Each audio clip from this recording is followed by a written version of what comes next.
Hi, my name is Dr. Max and I'm a chiropractor here at Avita, and I'm going to talk about some of the probably 5 most common things that I'll see from a runner, or most activities that are kind of requiring you to run in any direction. Now, super helpful if you think you have one of these things to come in and get that looked at, but here are kind of, I'll tell you what these kind of present like, and then one kind of simple exercise you can do for each of those movements. So, very common thing with running is something called shin splints. So with that, you're gonna feel a tightness, usually in kind of this area of the shin. It can actually sometimes be on that inside, but a lot of the time it's gonna be in this kind of muscular area here, kind of when you bring that foot up, you're gonna feel that tightness, and that can really aggravate you with running. And if you've kind of increased your running cadence or distance quite quickly, that can cause problems to defer down the line. So one thing I like to show people, especially when they kind of feel that coming on, and so we can address it earlier, is just basically getting a little exercise band and finding a way to pin it down on a bench or something. And what you're gonna do is actually work that movement that irritates it, so we can strengthen this muscle so it doesn't get fatigued and create that pain sensation that you'll feel. So the easiest version of this is just slowly raising that leg up and down, and you'll feel this muscle right here engage. You can even put your hand on it and you'll feel it pop out, almost like a heartbeat each time you move it up. When that becomes easy, what you want to do is you'll move it up, and then you can rotate it to the side and back down, and then you can rotate it the other way. And that starts working on the rotational kind of muscles in our leg as well, while keeping that engaged. And you'll notice if you can kind of do this for maybe like 3 sets of 10, you'll get stronger and stronger. And even if it's just your right leg affected, I'd recommend doing this on both. But that can be a really effective way to kind of gradually get rid of those shin splints, especially when they're not crazy aggravated. If they're really aggravated, we might need to talk more about stretching and other stuff where you can actually get this lengthened, just try and stretch that out. But that's a really good way to build resilience in that muscle so it doesn't keep occurring.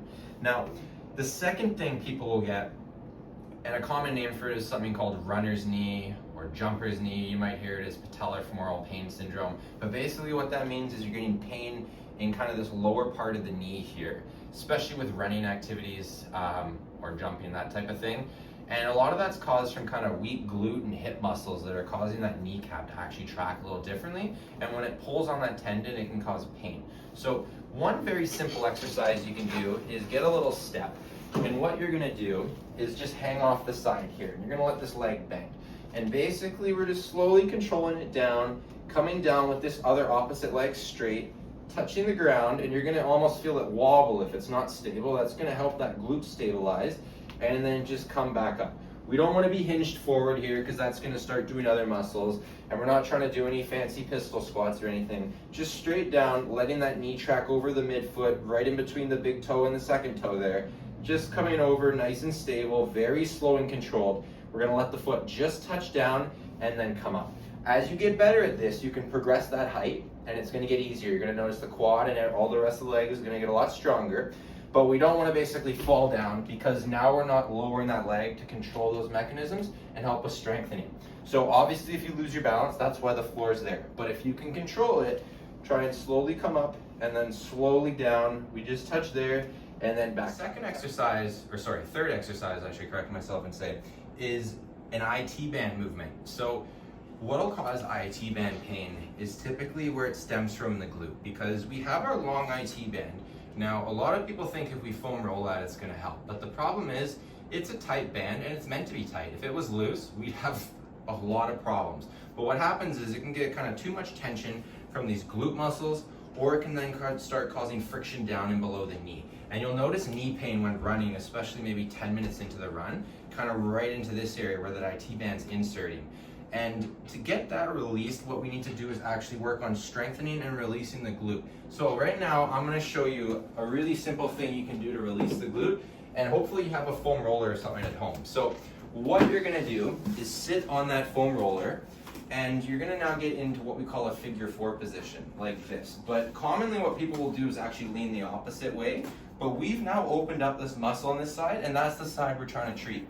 So what I'm gonna do is lean into that side, and then gradually roll it. It's not the most comfortable, but it's gonna actually help that muscle release. It's causing some of that tension, maybe some friction mechanism going on here. And the more we can roll that back and forth, before and after a run, can be very effective at releasing that area that can get quite tight. And by doing so, that can help that IT band. Now, you can get into other glute strengthening exercises, which are all very important, But if I was just to give you one thing, that's one of the things I would say is most effective.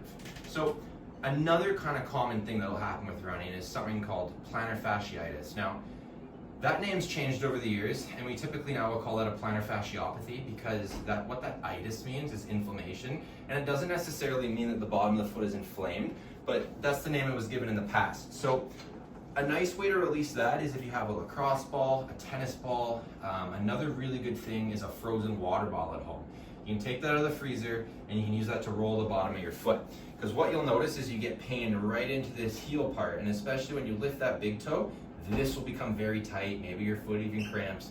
But we want to work on releasing this spot just so running is more comfortable. Now, in extreme cases, maybe we need to talk about orthotics and inserts and other things in the foot, but here's a good way at least to try starting to release it when you notice that's starting to get tight.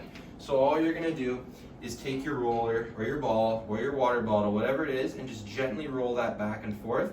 Usually the spots that are most painful are the ones you want to spend the most time on. Now, you don't need to load all your body weight into it. The nice part about sitting is we can gradually increase the tension. So we can go to whatever's tolerable. We don't want to increase too much pain because now our body is going to react in a way like this where we can't actually relax it and get it to feel better. But we're just going to roll that back and forth into those tight areas. And what you can even do is slowly lift that toe there when you find that tight spot to really try and take some tension out of that area. That can be a really effective way to release that. And just a simple thing, most people have a ball. Everyone has a water ball at home at some point, or just one of those little plastic ones with water. Let it freeze overnight, and you can just roll it, and that cold will actually help release it quite a bit as well. So the last thing I want to talk about is the Achilles. So the Achilles is what comes into the back of our leg here, and it inserts into our heel, and it basically holds our calf muscles, so our gastrocnemius and our soleus. So anytime we push the foot down, that's where our Achilles is engaging, and when we stretch it, the foot's coming up. So a really good thing to do for that is to actually tension the Achilles, because what you get is something called Achilles tendonitis, which basically means that tendon's inflamed. When it's inflamed, you go to move it and it does not like it, especially first thing in the morning when you wake up. It's going to be extremely stiff. So what I want you to do is try and find a step or something you can use at home. And all you're gonna do, and you really need to get this stretch, is you're gonna let your legs just fall down, and you're gonna focus on that deep stretch there, and then you can come up all the way, but then we're just gonna slowly let that lower, really get that deep stretch. And what this is doing is helping that Achilles rehab and get comfortable and kind of reintegrate it again with the rest of the leg. Happy. This may not fix all of your problems, but it's a great place to start, and just you can hold that stretch at the bottom for a second. That's where you're gonna feel that tension. You can quickly come up. We don't need to slow down there, but just really focusing on, again, that eccentric phase where the body's lowering and getting the stretch there. Another good way is you can just hold that step there and let that stretch out as well. That's more of a static stretch, but it's a lot better to typically fix it with exercise in that eccentric phase of loading. It's a lot safer for the muscle, and it tends to be happier, but the static stretch is also a great place to start. My name's Dr. Max again, and I'm a chiropractor here at Avita, and those are some of my favorite exercises for runs.